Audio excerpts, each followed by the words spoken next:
जीवन में खुश रहना है तो दो बातों की गिनती करना छोड़ दें, खुद का दुख और दूसरों का सुख।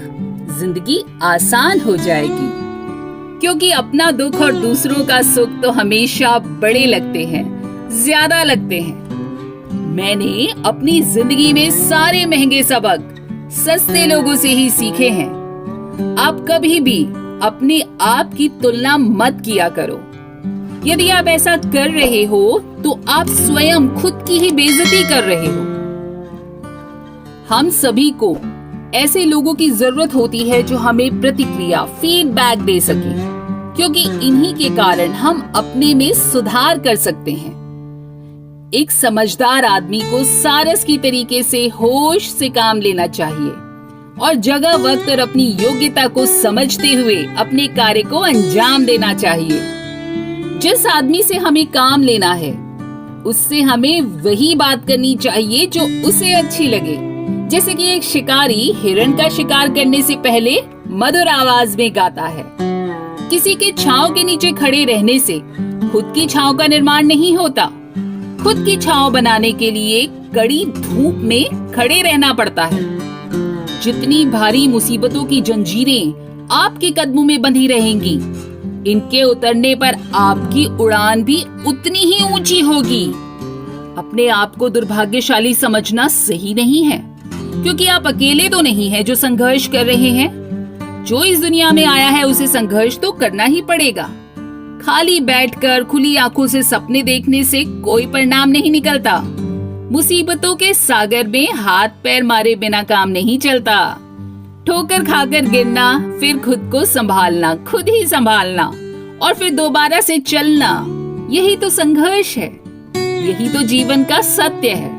और संघर्ष चाहे जो भी हो, चढ़ाई को जारी रखें। ये शिखर तक पहुंचने के लिए केवल एक कदम हो सकता है, और कोई भी काम करने के लिए पहला कदम बहुत जरूरी है।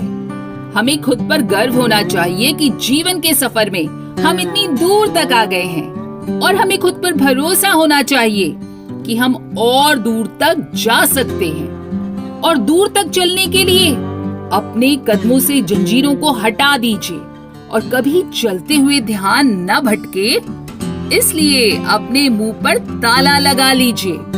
याद रखिए, आपकी जिंदगी में दो विकल्प हैं, रुक जाइए और पछताइए ये सोचकर कि मैं क्यों रुक गया, या फिर चलते रहिए और खुद को खुद पर गर्व करने का मौका तो दीजिए। ये आपके हाथ में है कि आप कौन सा विकल्प चुनते हैं। आपने देखा होगा, आविष्कार करने वाले कभी हार नहीं मानते। लगातार प्रयास करने के बाद ही वो सफलता हासिल करते हैं। वैज्ञानिकों की जीवनी पढ़े तो पता चलता है कि अगर वो पहली बार मिली असफलता से घबराकर हिम्मत हार गए होते तो आज हमें इतनी सारी चीजें कैसे मिलती। जरूरत इस बात की है कि हम एक सकारात्मक सोच के साथ आगे बढ़ें, तभी तो संघर्षों का सामना करके सफलता हमारे हाथ लगेगी। जिंदगी का ये नियम है, प्रकृति का ये नियम है कि संघर्ष तो करना ही पड़ेगा। जब एक तितली कुकून से बाहर आती है तो वो भी अपने पंख छटपटाती है, फड़फड़ाती है, संघर्ष करती है। ये संघर्ष उसके पंखों को मजबूत बनाता है और वो जीती है। लेकिन अगर हम उस कुकून को तोड़कर तितली को निकाल देंगे, बिना पंख फड़फड़ाए वो इस दुनिया में आएगी तो बहुत जल्दी मर जाएगी। इसलिए दोस्तों, संघर्ष करते रहिए, मुस्कुराते रहिए, हंसते रहिए। फिर मिलेंगे, तब तक अपना ख्याल रखिएगा। नमस्कार और धन्यवाद।